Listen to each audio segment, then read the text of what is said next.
Youth for Christ. നമസ്കാരം. Youth four ക്രൈസ്റ്റിലേക്ക് എല്ലാ പ്രേക്ഷകർക്കും സ്വാഗതം. Youth for Christ.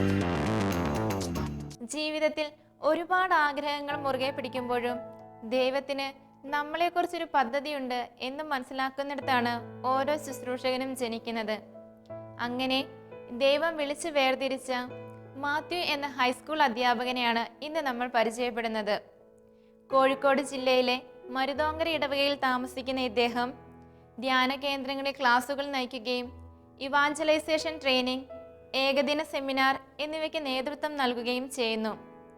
രൂപത പാസ്റ്റർ കൗൺസിൽ മെമ്പർ കൂടിയായ ഇദ്ദേഹത്തിന്റെ ജീവിതത്തിലൂടെയാണ് ഇന്ന് നമ്മൾ യാത്ര ചെയ്യുന്നത്.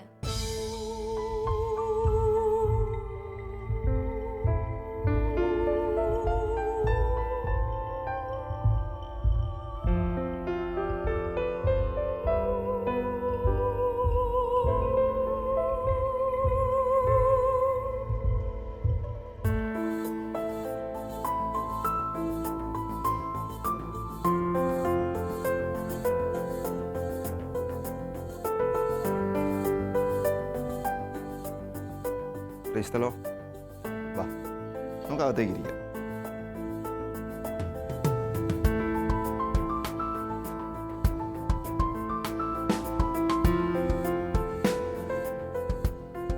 ഇതാണ് ഞങ്ങളുടെ കുടുംബം. ഇത് അമ്മ ഗവൺമെൻറ് സർവീസിലായിരുന്നു.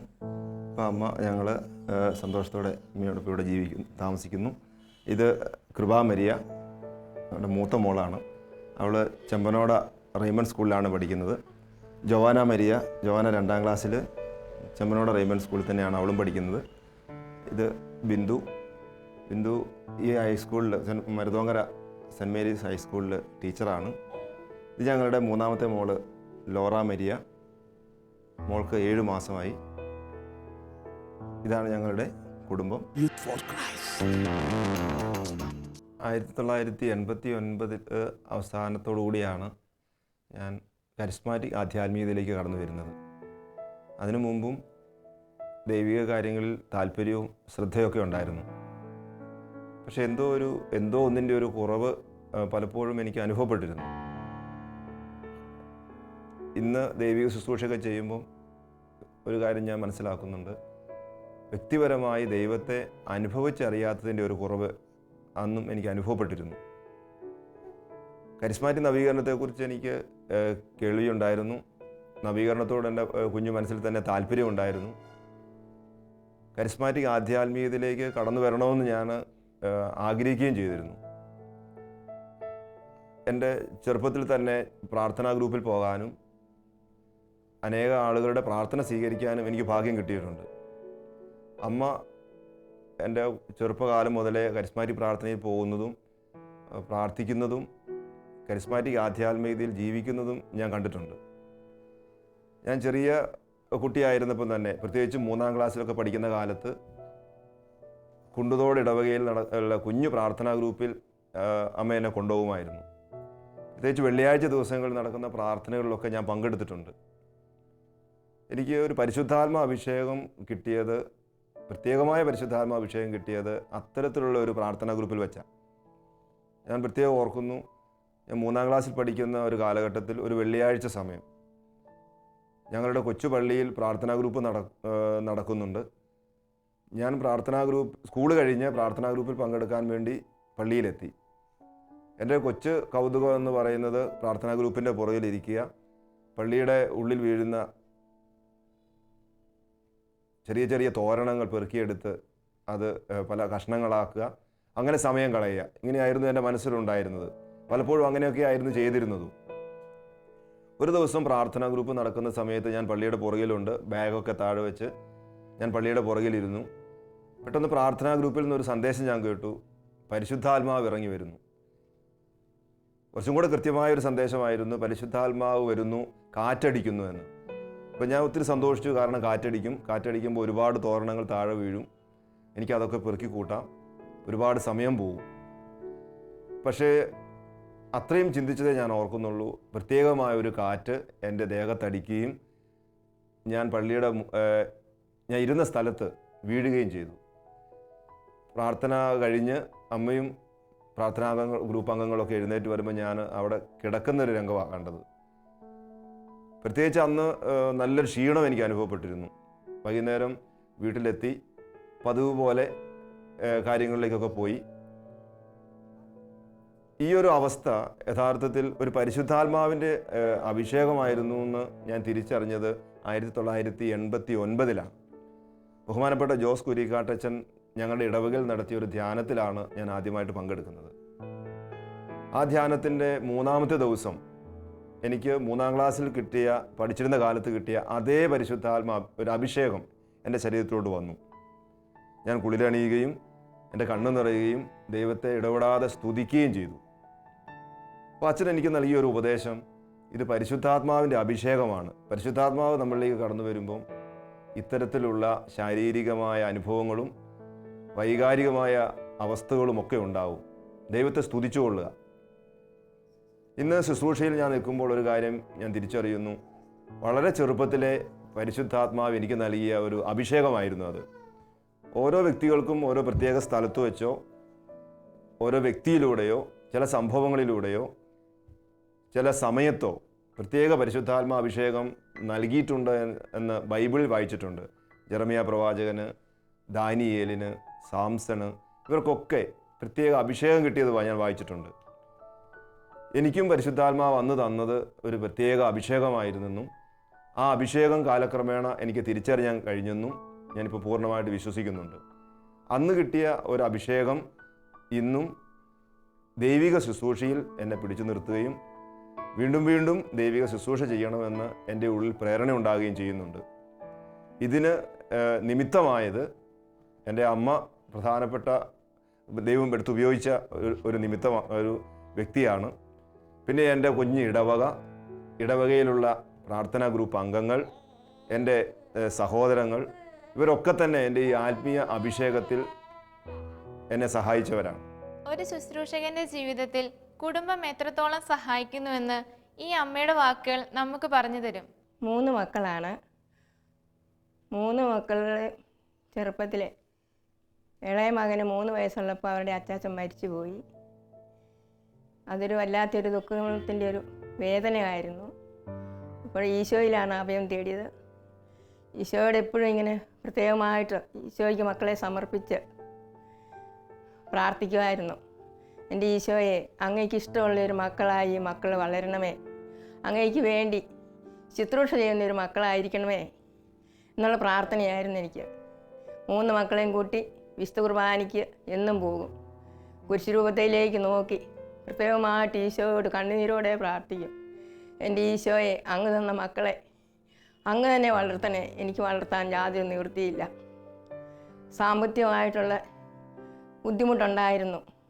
എങ്കിലും സമ്പത്തല്ല ഞാൻ ആഗ്രഹിച്ചത്. ദൈവം തന്ന മക്കളെ ദൈവത്തിന് ഇഷ്ടമുള്ള രൂപത്തിൽ അവിടുന്ന് വളർത്തണമേ, അവിടുന്ന് നയിക്കണമേ. എൻ്റെ ജീവിതത്തിൽ എനിക്ക് ഏറ്റവും വലിയൊരാഗ്രഹം ലോകം മുഴുവൻ നടന്ന് അങ്ങ് എനിക്ക് തന്ന മക്കൾ സുവിശേഷ വേല ചെയ്യുന്നത് കാണാനുള്ള കൃപ എനിക്ക് തരണമേ എന്നായിരുന്നു. ആ ആഗ്രഹം ദൈവം എനിക്ക് നിറവേറ്റിപ്പോയി തന്നു. എന്ത് കാര്യങ്ങളും ഈശോയോട് ഞാൻ ചോദിക്കുമ്പോൾ ഈശോ അതെനിക്കെല്ലാം സാധിച്ചു തരുമായിരുന്നു. ഈശോയെ ഞാൻ എത്രത്തോളം സ്നേഹിക്കുന്നു. എൻ്റെ ലോകത്തിൽ, എൻ്റെ ജീവിതത്തിൽ എല്ലാത്തിലും ഉപരിയായി ഞാൻ ഈശോയെ സ്നേഹിക്കുന്നു. പരിശുദ്ധ അമ്മ എപ്പോഴും എൻ്റെ കൂടെയുണ്ട്, കുഞ്ഞുങ്ങളുടെ കൂടെയുണ്ട്. കുഞ്ഞുങ്ങൾ മക്കൾ ശുശ്രൂഷയ്ക്ക് പോയാൽ അവർ വരുവോളം ആ ശുശ്രൂഷ സ്ഥലത്തെ സമർപ്പിക്കും. ആ ശുശ്രൂഷയിലുള്ള പങ്കെടുക്കുന്ന എല്ലാ മക്കളെയും സമർപ്പിക്കും. ആത്മീയരായ വചനപ്രഘോഷകർക്കെല്ലാം വേണ്ടി പ്രാർത്ഥിക്കും. എല്ലാ വൈദികർക്കും സമർപ്പണർക്കും എല്ലാവർക്കും വേണ്ടി പ്രാർത്ഥിക്കും. എല്ലാ ദിവസവും വിശുദ്ധ കുർബാനയിൽ മക്കളെ സമർപ്പിക്കും. ലോകം മുഴുവന് വേണ്ടിയും പ്രാർത്ഥിക്കുന്നു. ശുദ്ധിരാത്മാക്കൾക്ക് വേണ്ടിയും പ്രത്യേകം പ്രാർത്ഥിക്കും. എല്ലാ വചനപ്രഘോഷകരെയും എല്ലാ ശുശ്രൂഷകരെയും എപ്പോഴും ദൈവത്തിന് സമർപ്പിച്ച് പ്രാർത്ഥിച്ചുകൊണ്ടിരിക്കും. Youth for Christ. തുടർന്നുള്ള നാളുകളിൽ പ്രാർത്ഥനാ ഗ്രൂപ്പിൽ സജീവമാകാൻ ദൈവം എന്നെ അനുവദിച്ചു. പ്രായമായവരും കുട്ടികളും ചെറുപ്പക്കാരും അടങ്ങുന്ന ഒരു കുഞ്ഞു പ്രാർത്ഥനാ ഗ്രൂപ്പിലാണ് ഞങ്ങൾ ഒരുമിച്ച് പ്രാർത്ഥിച്ചിരുന്നത്. ആ പ്രാർത്ഥനാ ഗ്രൂപ്പിൽ വെച്ചാണ് ദൈവാനുഭവം കൂടുതൽ എനിക്ക് തിരിച്ചറിയാൻ കഴിഞ്ഞത്. വചനം പങ്കുവെക്കാനും പ്രാർത്ഥനകൾക്ക് നേതൃത്വം നൽകാനും കൂട്ടായ്മയിൽ പ്രാർത്ഥിക്കാനും ഒക്കെ പരിശുദ്ധാത്മാവ് അവിടെ വെച്ച് പഠിപ്പിച്ചു. എന്നാലും ഒരു പൊതുസമൂഹത്തിൻ്റെ മുന്നിൽ നിന്ന് ദൈവവചനം പ്രസംഗിക്കാനോ ആ സമൂഹത്തിൽ യേശുക്രിസ്തുവിന് സാക്ഷ്യം വഹിക്കാനോ ഉള്ള ഒരു ശക്തി എനിക്ക് ലഭിച്ചിരുന്നില്ല. അക്കാലത്ത് കുളത്തുവര ധ്യാന കേന്ദ്രത്തിൽ ബഹുമാനപ്പെട്ട പള്ളിവാതിൽക്കച്ചൻ നടത്തിയ ഒരു യുവജന ധ്യാനത്തിൽ പങ്കെടുക്കാൻ ദൈവം എനിക്ക് അവസരം നൽകി. ആ ധ്യാനത്തിൽ വെച്ചാണ് ആന്തരികമായ ഒരു സ്വാതന്ത്ര്യം ഞാൻ അനുഭവിച്ചത്. കുട്ടിക്കാലം മുതലേ ഞാൻ അറിഞ്ഞോ അറിയാതെയോ എന്നിലേക്ക് വന്നു ഭവിച്ചിരുന്ന ആന്തരിക ക്ഷതങ്ങളൊക്കെ ഈശോ അവിടെ വെച്ച് സൗഖ്യപ്പെടുത്തി. ധ്യാനം കഴിഞ്ഞ് ഞാൻ തിരിച്ച് കൂട്ടായ്മയിലെത്തുന്നത് ഒരു പുതിയ ചൈതന്യത്തോടെയായിരുന്നു. അതിനുശേഷം ദൈവവചനത്തിൽ കൂടുതൽ ആഴപ്പെടണമെന്നും പ്രത്യേകിച്ച് പരിശുദ്ധാത്മാവിൻ്റെ വരദാനങ്ങളിൽ കൂടുതൽ അറിവ് വേണമെന്നും പരിശീലനം വേണമെന്നും ഞാൻ ആഗ്രഹിച്ചു. അക്കാലത്ത് മരുതോങ്കര പ്രാർത്ഥനാ ഗ്രൂപ്പ് പരിശുദ്ധാത്മാവെ നയിക്കപ്പെടുന്നു എന്ന് ഞാൻ അറിഞ്ഞിരുന്നു.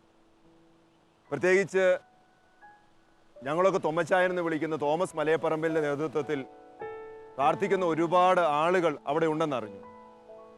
ഞങ്ങൾ ചെറുപ്പക്കാർ ഒരുപാട് ആളുകൾ ഒരുമിച്ച് ചേർന്ന് അദ്ദേഹത്തിൻ്റെ പ്രാർത്ഥനാ ഗ്രൂപ്പിലെത്തുകയും വർഷങ്ങളോളം വരദാനങ്ങൾ എങ്ങനെ പ്രയോഗിക്കണം, വരദാനങ്ങൾ സുവിശേഷ പ്രഘോഷണത്തിന് എങ്ങനെ നമ്മളെ സഹായിക്കും തുടങ്ങിയ കാര്യങ്ങളിൽ നല്ല പരിശീലനം കിട്ടി. അക്കാലങ്ങളിലൊക്കെ നന്നായി പ്രാർത്ഥിക്കുകയും ദൈവിക ശുശ്രൂഷ ചെയ്യുകയും ചെയ്യുന്ന ഒരുപാട് യുവജനങ്ങൾ എന്നോടൊപ്പം ഉണ്ടായിരുന്നു.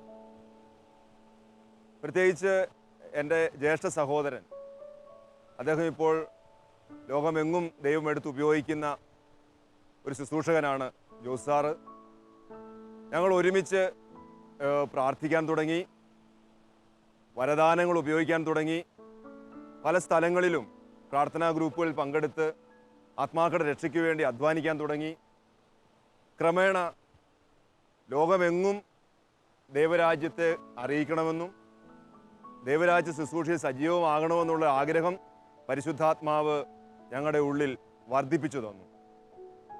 ജീസസ് യൂത്ത് മുന്നേറ്റവുമായി അക്കാലത്ത് വളരെ അടുത്ത് ഇടപെടാനും ആ പ്രസ്ഥാനത്തെ സ്നേഹിക്കാനും ദൈവം കൃപ നൽകി. രൂപതാ തലങ്ങളിലും സോണൽ തലങ്ങളിലും ഓൾ കേരള തലങ്ങളിൽ നടന്ന പല കോൺഫറൻസുകളിലും സുവിശേഷ പ്രഘോഷണ പരിശീലനങ്ങളിലും പങ്കെടുക്കാൻ ദൈവം ഇടവരുത്തി. Youth for Christ. ഒരു സുവിശേഷ പ്രഘോഷകനായ വ്യക്തിയാണ് ഞാൻ വിവാഹം ചെയ്യാൻ പോകുന്നതെന്ന് അറിഞ്ഞപ്പോൾ ആദ്യമൊരു ഭയമുണ്ടായിരുന്നു. മറ്റൊന്നുമല്ല, വിവാഹശേഷം ഇനി ശുശ്രൂഷകൾ കുറഞ്ഞു പോകുമോ എന്നൊരു പേടിയായിരുന്നു. ഏതായാലും ഞാൻ ആ കാര്യത്തിന് വേണ്ടി ഒത്തിരി പ്രാർത്ഥിച്ചു. വിവാഹശേഷവും ധാരാളം പ്രോഗ്രാമുകൾ ശുശ്രൂഷകൾ ചെയ്യാൻ സാധിച്ചു. അതിനൊത്തിരി ദൈവത്തിന് നന്ദി പറയുന്നു. Youth for Christ. കരിസ്മാറ്റിക് നവീകരണം വളരെ സജീവമായിരുന്ന ഒരു കാലഘട്ടമായിരുന്നു അത്. ഒരുപാട് ആളുകൾ വീടും സമ്പത്തും ആരോഗ്യവും എല്ലാം ദൈവത്തിന് സമർപ്പിച്ച് ദൈവരാജ്യ ശുശ്രൂഷ ചെയ്യുന്നത് ഞാൻ കണ്ടു. മാതൃകയുള്ള, വിശുദ്ധിയുള്ള, ആത്മീയതയിൽ മുന്നേറുന്ന ഒത്തിരി സഭാ നേതൃത്വത്തെയും ഞാൻ കണ്ടു. അപ്പോഴൊക്കെ എൻ്റെ മനസ്സ് പ്രത്യേകമായി ആഗ്രഹിച്ചിരുന്നു, ദൈവം ആഗ്രഹിക്കുന്ന ഒരു ശുശ്രൂഷാ രംഗത്തേക്ക് സജീവമാകണം. 1991 മുതൽ ഞാനൊരു അധ്യാപകനായി ജോലി ചെയ്യുന്നുണ്ടായിരുന്നു. ജോലിയും അതിനേക്കാൾ അപ്പുറത്ത് ദൈവിക ശുശ്രൂഷയും ഏറ്റവും നന്നായി കൊണ്ടുപോകാൻ ഞാൻ ദൈവത്തോട് പ്രാർത്ഥിച്ചിരുന്നു. എൻ്റെ ആത്മീയ പിതാവായിരുന്ന ഫാദർ ജോസ് കുരീക്കാട്ടിൽ അച്ഛനും എൻ്റെ ആത്മീയ ഉപദേഷ്ടാക്കളും അതുപോലെ തന്നെ പ്രാർത്ഥനാ കൂട്ടായ്മയിലുള്ള സുഹൃത്തുക്കളും പല വർഷങ്ങളായി പ്രാർത്ഥിച്ചതിൻ്റെ ഫലമായി എൻ്റെ ശുശ്രൂഷ യുവജനങ്ങളുടെ ഇടയിലാണ് എന്ന് തിരിച്ചറിയാൻ കഴിഞ്ഞു. ഞാൻ ചെല്ലുന്ന സ്ഥലങ്ങളിൽ ഒരുപാട് യുവജനങ്ങൾ ഒരുമിച്ച് വരികയും അവർക്ക് യേശുവിനെ അറിയാനും യേശുവിൽ ആഴപ്പെടാനുമുള്ള വലിയൊരു താല്പര്യം വർദ്ധിച്ചു വരുന്നതും ഞാൻ തിരിച്ചറിഞ്ഞു. ആ നാൾ മുതൽ യുവജനങ്ങൾക്കായി നന്നായി പ്രാർത്ഥിച്ചു തുടങ്ങി. ഏതൊരു യുവാവിനെ കാണുമ്പോഴും അവരിൽ യേശു രൂപപ്പെടണം എന്നുള്ളൊരു വലിയ ആഗ്രഹം എൻ്റെ മനസ്സിൽ വന്നു തുടങ്ങി. എന്തെങ്കിലും പുതിയ പുതിയ കാര്യങ്ങൾ യുവജനങ്ങൾക്കായി ചെയ്യുക. യുവജനങ്ങൾ യേശുവിലേക്ക് വന്നാൽ അതാണ് സഭയുടെ കരുത്ത്. യുവജനങ്ങളിലൂടെ ദൈവം പ്രവർത്തിക്കാൻ ആഗ്രഹിക്കുന്നു. ഇസ്രായേലിൻ്റെ ചരിത്രത്തിൽ ഇസ്രായേൽ ജനം പാപം ചെയ്ത് ഈജിപ്തിൻ്റെ അടിമത്തത്തിലായപ്പോൾ പോലും ആ ഒരു വലിയ ജനതയെ സമുദ്ധരിക്കാൻ ദൈവം ജെറമിയായെ പോലെയുള്ള കേവലം ബാലന്മാരെയാണ് ദൈവം തിരഞ്ഞെടുത്തത്. പരിശുദ്ധാത്മാവിനെ അവർക്ക് നൽകി ആത്മാവിൽ അവരെ തീഷ്ണതയുള്ളവരാക്കി മാറ്റി. ഈ ഒരു ബോധ്യം എന്നിലും യുവജനങ്ങളുടെ ഇടയിൽ പ്രവർത്തിച്ചാൽ ദൈവരാജ്യ വളർച്ച ദ്രുതഗതിയിലാകുമെന്ന തിരിച്ചറിവ് കിട്ടി. അതുകൊണ്ട് തന്നെ എൻ്റെ പ്രാർത്ഥന, ജപമാല സമർപ്പണം, ദിവ്യകാരുണ്യ സ്വീകരണം, വചന വായന, ആധ്യാത്മികമായ എല്ലാ ശിക്ഷണങ്ങളും ഒക്കെ തന്നെ യുവജന ശുശ്രൂഷയ്ക്ക് വേണ്ടി ഞാൻ സമർപ്പിച്ചു. എൻ്റെ ജോലിയിൽ നിന്ന് കിട്ടുന്ന വരുമാനം, ജോലിക്ക് ശേഷമുള്ള സമയം, എൻ്റെ സൗഹൃദങ്ങൾ എല്ലാം തന്നെ യുവജനങ്ങൾ യേശുവിനെ അറിയണം എന്ന ഒരു വലിയ ആഗ്രഹത്തിലേക്ക് മാറ്റിവെക്കാൻ ദൈവം എന്നെ അനുവദിച്ചു. അതുകൊണ്ട് തന്നെ ആയിരിക്കണം 92 കാലഘട്ടം മുതൽ യുവജന ശുശ്രൂഷയിലാണ് ദൈവം എന്നെ എടുത്തുപയോഗിക്കുന്നത്.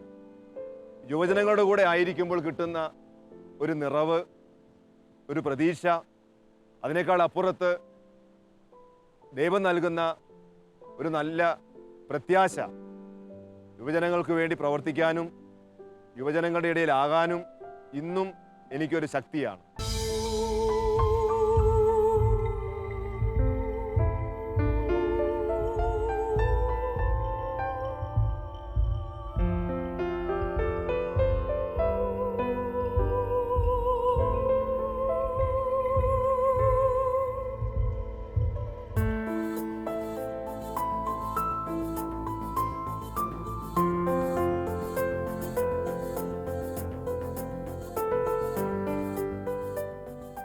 Youth for Christ.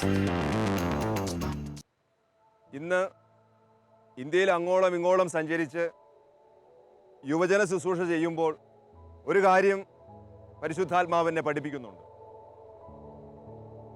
നമ്മുടെ യുവതി യുവാക്കന്മാരൊക്കെ തന്നെ നല്ലവരാണ്. അപാരമായ ഒരു ദൈവിക ചൈതന്യം അവരിൽ കുടികൊള്ളുന്നുണ്ട്. യേശു ക്രിസ്തുവിനെ കുറിച്ച് അറിഞ്ഞ് യേശുവിൽ വിശ്വസിച്ച് യേശു നൽകുന്ന പരിശുദ്ധാത്മാവിനെ സ്വീകരിച്ചു കഴിഞ്ഞാൽ അവരൊക്കെ തന്നെ പുതിയ സൃഷ്ടിയായി മാറുന്നു. 2-3 ദിവസം ദൈവവചനം കേൾക്കുമ്പോൾ, 1-2 ദിവസം ദിവ്യകാരുണ്യ ആരാധനയുടെ മുന്നിൽ ഇരിക്കുമ്പോൾ അവരൊക്കെ തന്നെ കുറ്റബോധം, പാപം, അശുദ്ധി എന്നിവയൊക്കെ ഉപേക്ഷിച്ച് പുതിയ സൃഷ്ടിയായി മാറുന്നു. എൻ്റെ ശുശ്രൂഷയിൽ ഏറ്റവും സന്തോഷം കിട്ടുന്ന, ഏറ്റവും സംതൃപ്തി കിട്ടുന്ന സമയങ്ങളാണിതൊക്കെ. ഇന്ന് ദൈവിക ശുശ്രൂഷയിൽ ഞാൻ മുന്നോട്ട് പോകുമ്പോൾ ഒരുപാട് യുവജന സൗഹൃദങ്ങൾ ദൈവം എനിക്ക് തന്നിട്ടുണ്ട്. അതൊക്കെ തന്നെ വചനാഭിഷേകത്തിലൂടെ ദൈവം തിരഞ്ഞെടുത്ത് തന്നവരാണ്. ക്രിസ്തുവിൻ്റെ മുഖശോഭയുള്ള യുവതി യുവാക്കന്മാരെ വാർത്തെടുക്കുന്ന ദൈവിക ശുശ്രൂഷകൾ സഭയിലും സമൂഹത്തിലും രൂപപ്പെടണമെന്നുള്ളതാണ് എൻ്റെ പ്രാർത്ഥന. കുറച്ച് ആളുകളെങ്കിലും ഇതിനുവേണ്ടി സമർപ്പിക്കാനും ഇതിനുവേണ്ടി ത്യാഗം സഹിക്കാനും സന്നദ്ധരാകേണ്ടതുണ്ട്. പല യുവതി യുവാക്കന്മാരും യേശുവിൽ സന്തോഷം കണ്ടെത്താൻ കഴിയാതെ പോകുന്നതിൻ്റെ ഒരു കാരണം വലിയ മാതൃകകൾ അവരുടെ മുന്നിലില്ല എന്ന് തന്നെയാണ്. പ്രഭാഷകന്റെ പുസ്തകം 2-ാം അധ്യായം 10 മുതലുള്ള വചനങ്ങളിൽ പരിശുദ്ധാത്മാവ് പഠിപ്പിക്കുന്ന 2-3 കാര്യങ്ങൾ ഞാൻ പ്രത്യേകം ഓർക്കുന്നു. കഴിഞ്ഞുപോയ തലമുറകളെക്കുറിച്ച് ചിന്തിക്കണം.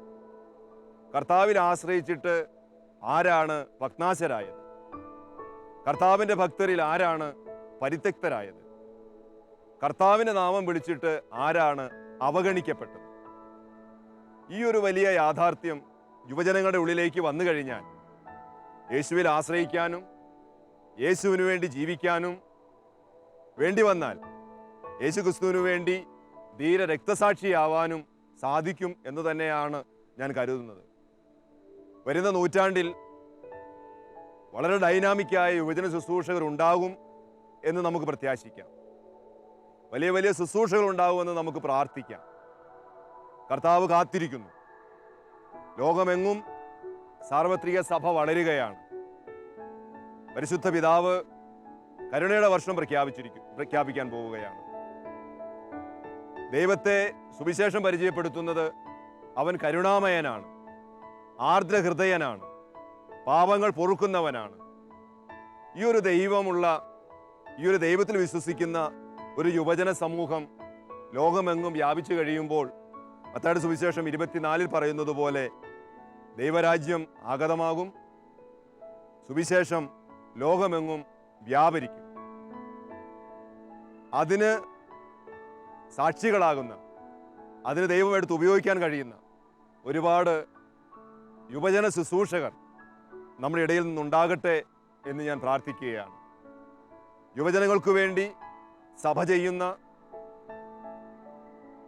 ആത്മായ ശുശ്രൂഷകർ ചെയ്യുന്ന എല്ലാ സമർപ്പണങ്ങളും ദൈവം പരിഗണിക്കും. അന്ത്യവിധി ദിവസത്തിൽ കൃത്യമായ പ്രതിഫലം ദൈവം നമുക്ക് തരികയും ചെയ്യും. ആകയാൽ പത്രോസ്ലീഹായുടെ വാക്കുകൾ പ്രത്യേകം ഓർക്കാം.